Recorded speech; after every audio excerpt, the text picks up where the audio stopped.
온라인 예배 에티켓. 당신은 준비된 예배자입니까?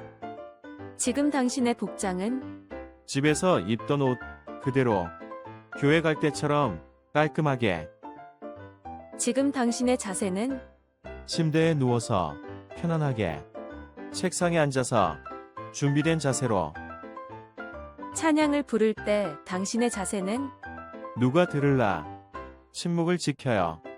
마음을 다해 소리내어 찬양해요. 기도할 때 당신의 자세는? 누가 보지도 않는데 다른 짓 좀 하면 어때? 마음과 정성을 다하여 진심으로 당신의 예배 자세는 어떤 모습인가요? 준비된 몸과 마음으로 하나님께 영광 돌리는 거룩한 예배 시간 되시기 바랍니다.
안녕하십니까?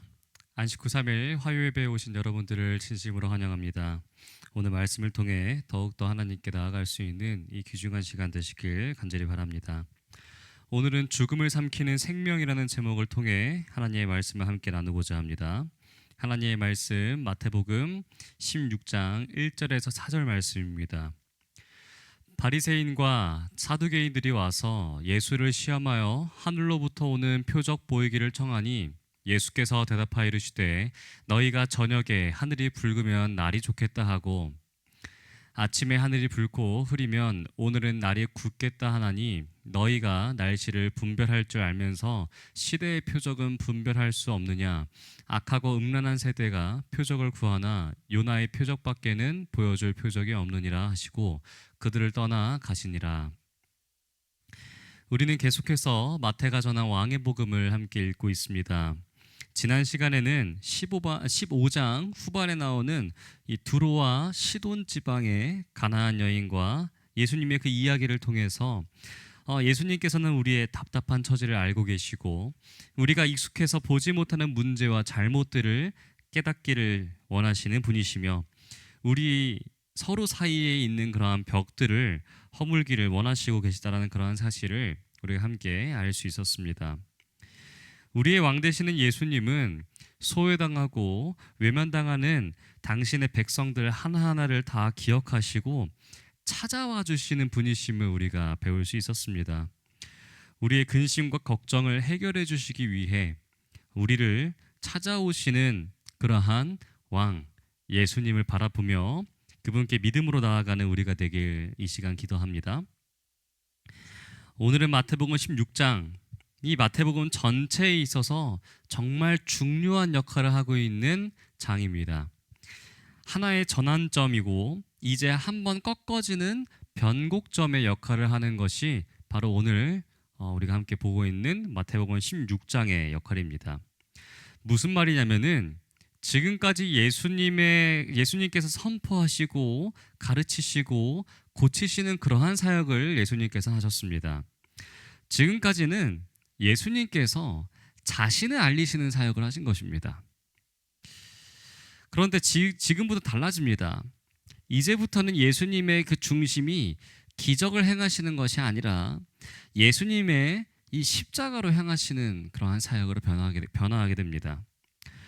예수님의 죽으심의 가치가 무엇인지, 예수님이 왜 우리를 위해 죽어야 하시는지 예수님 이 마태복음 16장을 통해 점점 깊이 들어가게 됩니다. 그래서 이제까지의 사역이 이제는 우리를 위한 것이었다면은 이제는 무리들을 깨닫게 하고 또 하나님 앞에 나오게 하려는 것이었다면은 이제부터는 제자들에게 더 집중하십니다.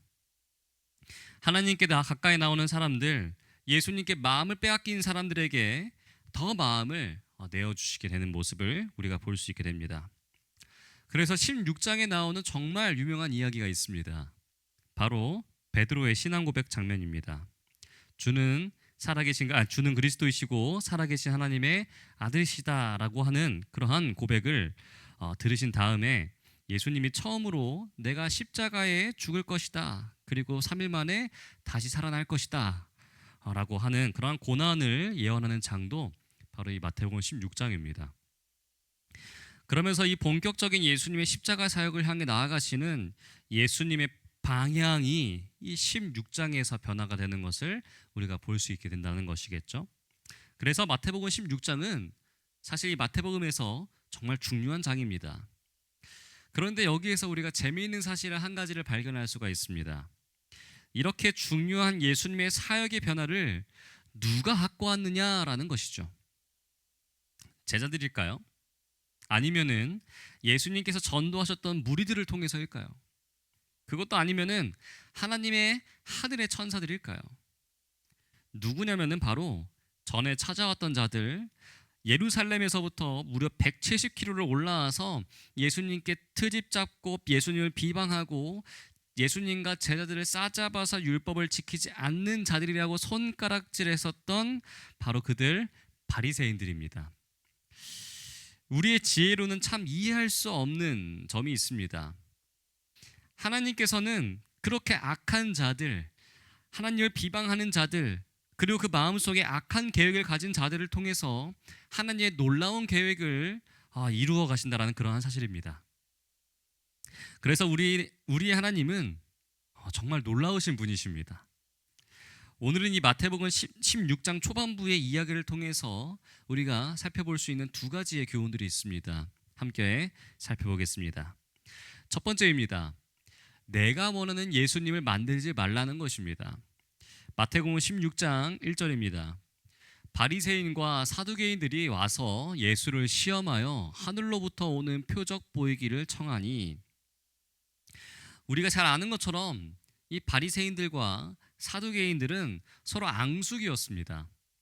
서로 본인들의 이 신앙이 더 좋다고, 또 율법을 더 잘 지킨다고 늘 싸우던 무리들이 이 바리새인과 사두개인들이었습니다. 또 이들은 부활이 있다 또는 없다, 이것을 가지고 매일같이 싸우던 사람들이었습니다. 현실에는 그렇게 관심이 없고 부활이 있느냐 없느냐로 싸우는데, 또 정말 웃기고 어이가 없는 것은 부활을 믿지도 않았습니다. 참 신기한 사람들이죠. 이 둘은 절대로 합칠 수 없는 사람들이었습니다. 그런데 이들이 처음으로 마음을 합치고 연합하게 됩니다. 왜냐하면은 예수라 하는 그 당시에 가장 많은 사람들이 종용하고 따르고 많은 사람들이 마음에 담고 흠모하는 그 예수님을 끌어내리기 위해서, 그 예수에게 따지기 위해서 예루살렘에서부터 170km 떨어져 있는 그 넓은 정말 먼 거리를 달려온 바리새인들과 사두개인들이 지금 이제 예수님을 시험하게 되는 그런 장면이 바로 이 마태복음 16장의 시작입니다. 뭐라고 합니까? 하늘로부터 오는 표적을 보이기를 청하니. 우리가 생각해 보실까요? 하늘로부터 오는 표적을 구하는 것이 잘못된 일입니까? 그렇지 않습니다. 만약 예수님이 하늘로부터 오신 분이라면은 그 표적을 우리가 구하고 그 예수님께서 우리에게 보여주시는 그 표적을 우리가 보는 것은 사실 우리에게 매우 유익이 됩니다. 표적을 우리가 보기만 하면 어떻게 됩니까? 아무도 뭐라 할 것도 없이 예수님이 진짜로 하늘에서부터 오신 분이시구나, 그러면서 예수님을 믿고 따르고 헌신하게 될 것이기 때문입니다.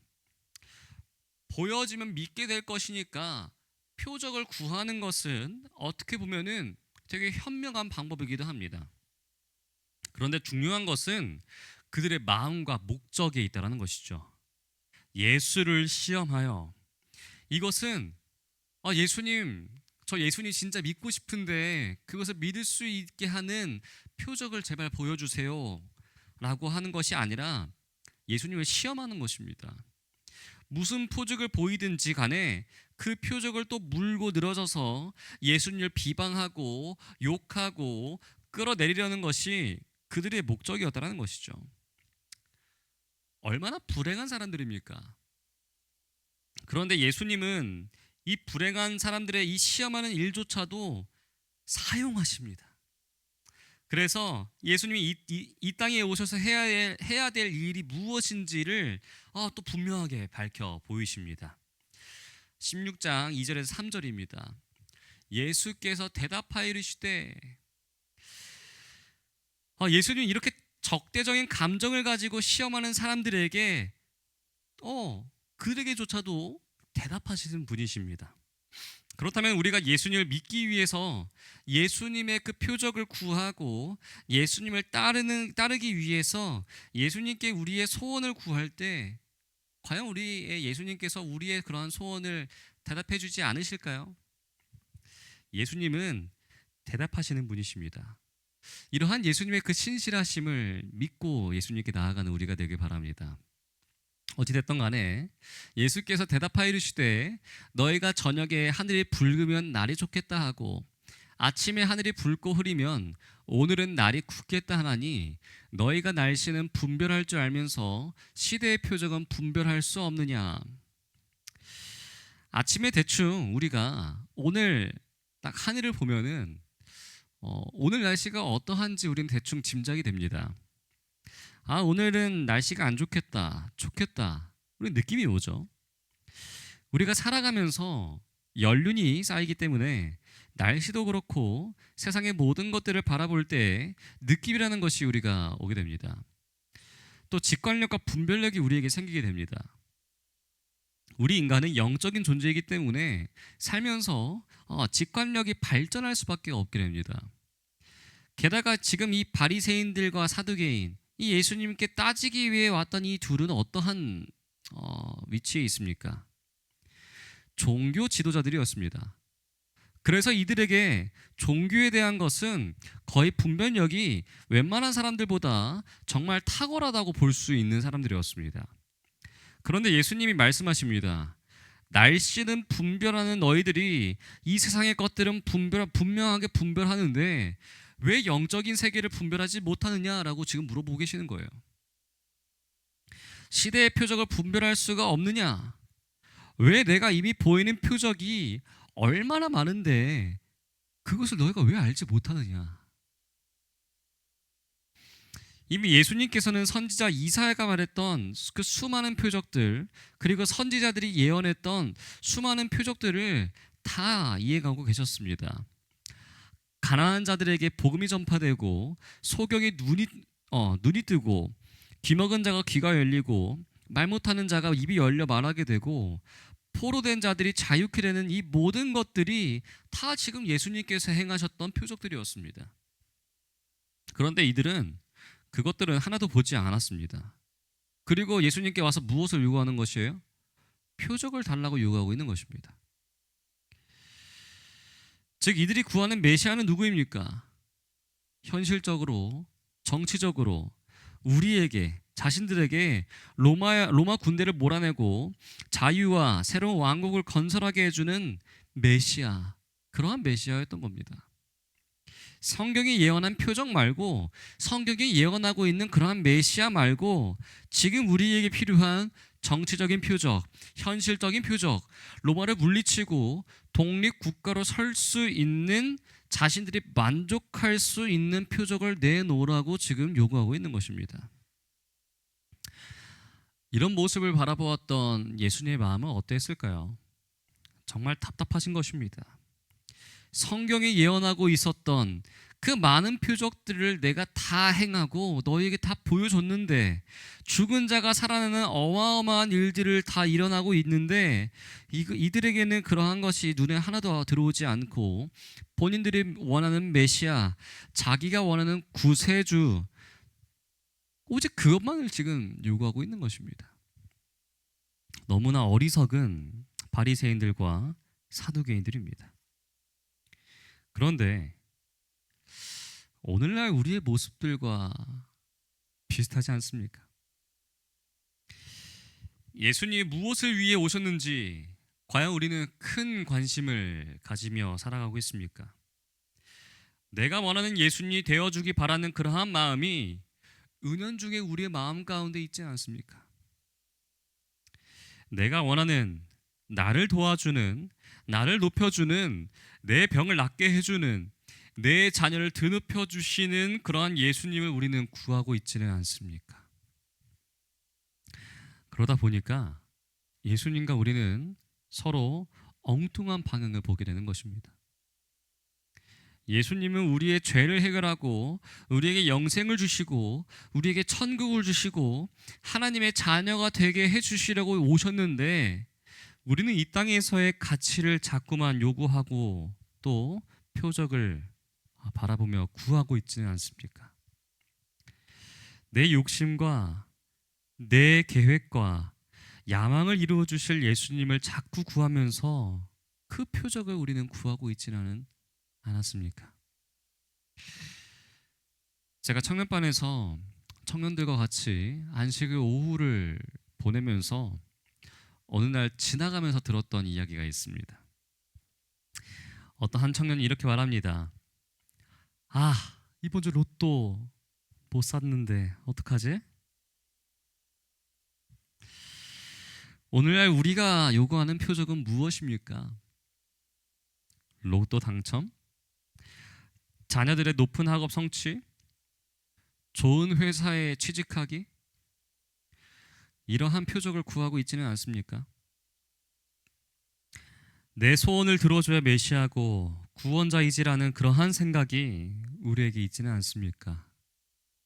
그렇다면 우리도 바리새인들, 사두개인들과 비슷한 상황이지 않을까요?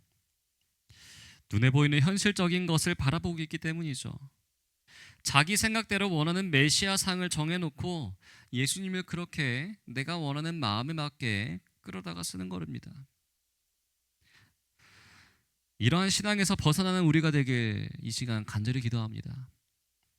우리가 원하는 예수님을 만나는 것이 아니라 있는 그대로의 예수님을 만나는 우리 모든 동탄세하는 성도님들이 되시길 이 시간 간절히 기도합니다.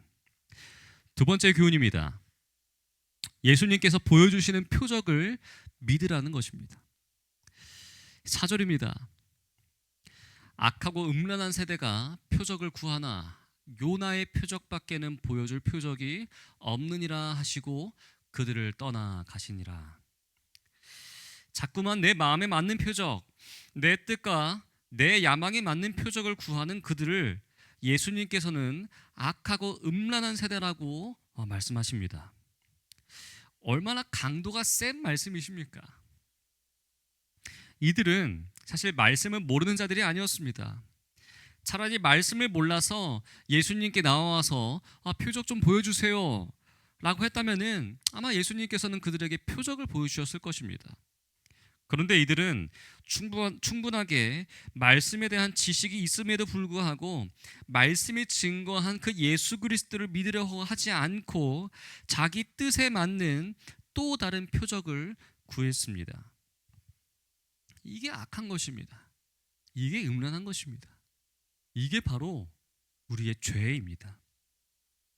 안다는 사람들입니다. 깨닫는다면 깨달을 수 있는 지적인 능력과 말씀의 풍성함을 가지고 있는 자들이 그 말씀대로 믿지 못하고 말씀대로 살지 않고 왜 너희의 욕심대로 구하고 있느냐?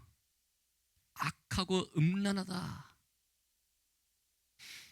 우리가 신앙을 하면서 얼마나 많은 설교를 들어왔고 또 많은 말씀들을 보고 있습니까?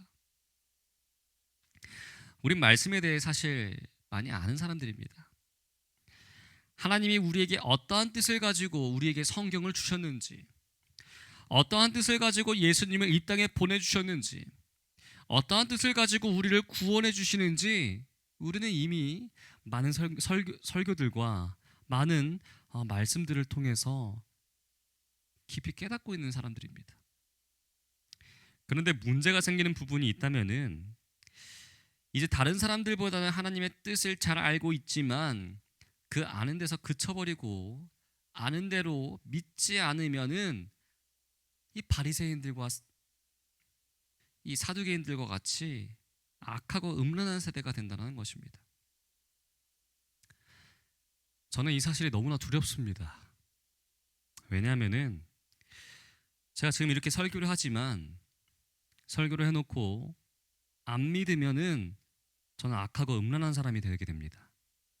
그리고 우리들도 들어놓고 안 믿으면은 악하고 음란하게 됩니다.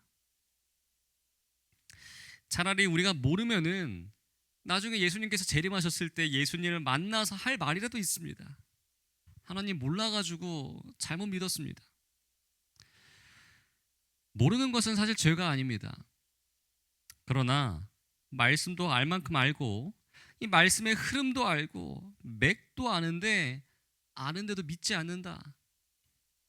여전히 내 구미에 맞는 것을 요구하고 있고 나에게 유익이 되는 것, 내 야망에 맞는 것을 요구하는 것은 악하고 음란한 것이라고 예수님께서 말씀하고 계십니다. 그러면서 예수님께서는 다음과 같이 말씀하십니다. 내가 보여줄 것은 요나의 표적밖에는 보여줄 표적이 없느니라. 여기에서 예수님께서 말씀하신 이 요나의 표적, 이 요나의 표적은 무엇일까요? 이 요나하면 제일 먼저 떠오르는 것이 무엇이 있습니까? 바로 큰 물고기 뱃속에 들어가는 것입니다. 요나가 하나님의 말씀을 거역하고 도망가다가 사람들에 의해서 물에 던져졌는데 큰 물고기가 그를 삼키게 되었습니다. 상식적으로 이 고래나 상어와 같은 큰 물고기에 먹히게 되면은 어떻게 됩니까? 죽습니다. 큰 물고기 입으로 들어간다라는 것은 죽음을 뜻하는 것입니다. 그런데 요나는 그러한 죽음 속으로 들어갔다가 살아서 돌아오게 됩니다. 그리고 말씀을 전하게 됩니다. 그랬더니 그 말씀을 듣고 그 니느웨 사람들, 정말 악하고 악했던 그 니느웨 사람들이 회개하고 새로워지고 구원을 보게 됩니다. 누가 전했기 때문에? 죽음에서 살아 돌아온 자가 전했기 때문에 그의 말을 믿게 됩니다. 그 요나의 표적을 지금 예수님께서 보여주시겠다라고 말씀하고 계시는 것입니다. 무슨 말씀이냐면은 내 손으로 내 발로 사망의 입으로 들어가겠다라고 말씀하고 계시는 것이에요. 사망의 한 가운데로 들어가서 3일 후에 부활하여 하늘나라의 그 비밀을 전하겠다. 이것을 보면 안 믿게 될 수가 없을 것이다 라고 말씀하고 계시는 것입니다. 너희들이 원하는 그 표적 내가 보여주겠다. 로마를 물리치고 정치적으로 승리하는 그러한 권세가 아니라 너희들이 말하는 꿈을 이루는 그러한 표적도 아니고 죽음으로 들어가는 표적이다. 내가 스스로 사망으로 들어가서 3일 만에 부활해서 사망을 초토화시키고 이제 거기서 너희의 모든 죄를 씻고 구원하는 것이 나의 표적이다 라고 말씀하고 계시는 것이죠. 이것이 예수님께서 이 땅에 오신 이유입니다. 예수님은 한 나라에 불과한 그러한 로마를 이기고자 이 땅에 오신 분이 아니십니다. 인류의 궁극적인 적이고 두려움인 그 죽음과 사망에 대한 인간의 두려움과 불안함을 이기기 위해 3일 만에 완전히 꺾고 그 사망의 권세를 물리치고 우리에게 영원한 생명을 주시기 위해 이 땅에 오셨습니다. 이 사망 가운데 들어가는 것이 왜 예수님의 표적인지 우리가 함께 살펴보겠습니다. 출애굽기 7장 9절입니다. 바로가 너희에게 이르기를 너희는 이적을 보아라 하거든 너는 아론에게 말하기를 너의 지팡이를 들어서 바로 앞에 던지라 하라. 그것이 뱀이 되리라. 이 10가지 재앙의 서막입니다. 바로가 바리새인들과 사두개인들처럼 이적을 보이라고 똑같이 요구를 합니다. 그때 하나님께서 지팡이를 던지면 뱀이 될 것이라고 말씀하십니다. 뱀이 상징하는 것은 죽음이고 공포입니다. 모세와 아론이 하나님께서 말씀하신 대로 10절에서 그대로 행하게 됩니다. 모세와 아론이 바로에게 가서 여호와께서 명령하신 대로 행하여 아론이 바로와 그의 신하 앞에 지팡이를 던지니 뱀이 된지라. 그런데 11절 바로도 현인들과 마술사들을 부르매 그 애굽 요술사들도 그들의 요술로 그와 같이 행하되 현인들과 마술사들도 지팡이를 던지니까 똑같이 뱀이 됩니다. 똑같은 뱀과 뱀입니다. 그런데 어떠한 일이 벌어지느냐? 12절입니다. 각 사람이 지팡이를 던짐에 뱀이 되었으나 아론의 지팡이가 그들의 지팡이를 삼키니라. 모든 지팡이가 뱀이 되었습니다. 그런데 뱀이 뱀을 삼켜버립니다. 이게 예수님께서 이 땅에 오셔서 행하신 사건을 보여주는 가장 첫 서막입니다. 무슨 말이냐면은 죽음이 죽음을 삼킨 것입니다. 이 땅의 인간의 공포를 해결하기 위해 죽음이 죽음을 삼키는 것입니다. 뱀이 뱀을 삼켰다라는 것은 죽음이 죽음을 삼켰다라는 것입니다. 즉, 더 가치 있는 죽음이 이 세상의 모든 죽음을 다 삼켜버릴 것이다. 사망을 삼키는 자, 그분이 바로 우리의 왕 예수 그리스도이십니다. 이 부분을 사도 바울은 다음과 같이 고백합니다. 고린도전서 15장 54절입니다. 이 썩을 것이 썩지 아니함을 입고 이 죽을 것이 죽지 아니함을 입을 때에는 사망이 사망을 삼키고 이기리라고 기록된 말씀이 이루어지리라. 이 썩을 것과 이 죽을 것은 바로 우리입니다. 썩어야 하는데 썩지 않고 죽어야 하는데 죽지 아니하는 것, 이것이 바로 예수님께서 우리에게 주신 선물, 구원입니다.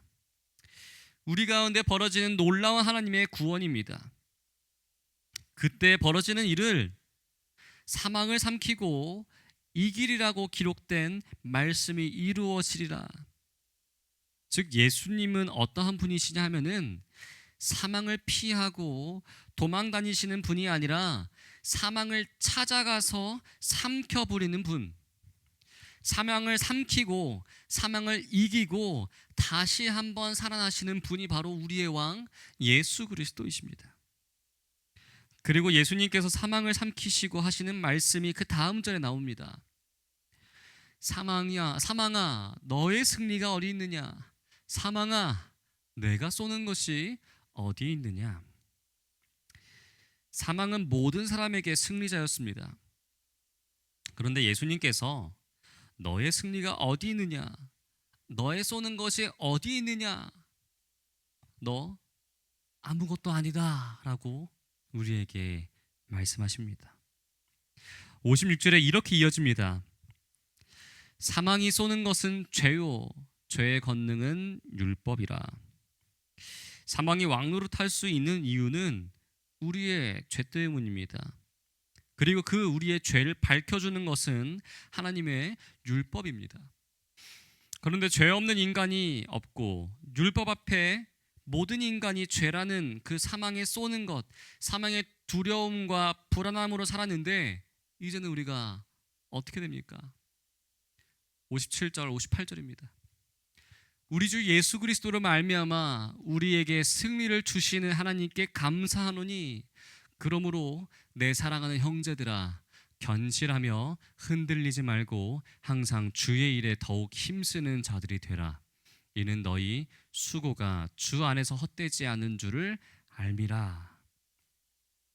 사망의 권세 앞에 두려움과 불안함으로 살 수밖에 없는 우리였지만 이제는 사망을 삼켜버리신 예수 그리스도가 계시기 때문에 우리에게 승리 주시는 하나님께 우리는 감사할 수 있게 되었습니다. 그래서 우리가 그분 앞에 어떻게 살아가야 합니까? 견실하며 흔들리지 않고 주의 일에 더욱 힘쓰는 자들이 되어야 합니다. 우린 더 이상 죽음으로 끝나는 존재들이 아닙니다. 죽음을 승리하신 그리스도께서 우리의 왕이시기 때문에 우리는 죽음으로 끝나는 존재들이 절대 아닙니다. 그래서 우리의 수고가 주 안에 있으면 헛되지 않을 것이라 성경은 우리에게 분명하게 말씀하고 계십니다. 우리를 사망의 권세 아래에서 자유케 하시는 그 놀라운 일을 행하시겠다는 예수님의 선언이 바로 오늘 본문 마태복음 16장입니다. 우리가 믿는 예수님은 이러하신 분이십니다. 어쩌다가 잘못 걸려서 끌려가서 십자가를 지신 분이 아니라 그분은 요나의 표적을 보이셔서 각박한 우리가 믿지 않을 수 없도록 하시는 분, 그 악한 니느의 사람들이 사망에서 걸어 나온 자의 복음을 듣고 변화된 것처럼 예수 그리스도를 우리가 믿고 우리의 삶이 변화되길 이 시간 간절히 기도합니다. 예수님께서 우리에게 보여주신 이 요나의 표적을 다른 것을 바라보는 것이 아니라 예수님께서 우리에게 보여주신 그 표적을 믿고 바라보며 예수님께 나아가는 우리가 되길 간절히 바랍니다. 그 예수님을 꼭 붙잡고 함께 의지합시다. 그리고 성화되어서 흔들리지 말고 우리 주님이 주신 이 귀한 일에 더욱 힘쓰는 자들이 되기를 바라면서 오늘 말씀 마치도록 하겠습니다. 기도하겠습니다. 하늘에 계신 아버지, 죽을 수밖에 없는 우리를 위해 이 땅에 오셔서 우리의 죽음을 대신 지어주심에 너무나 감사합니다. 주님께서 우리에게 보여주신 그러한 요나의 표적을 항상 잊지 않고 기억하며 예수님께 나아갈 수 있는 우리 모두가 될 수 있도록 인도하여 주시옵소서. 또 그러한 표적을 잊고 살아가며 우리가 원하는 예수님을 만들며 살아갈 때가 우리가 얼마나 많습니까?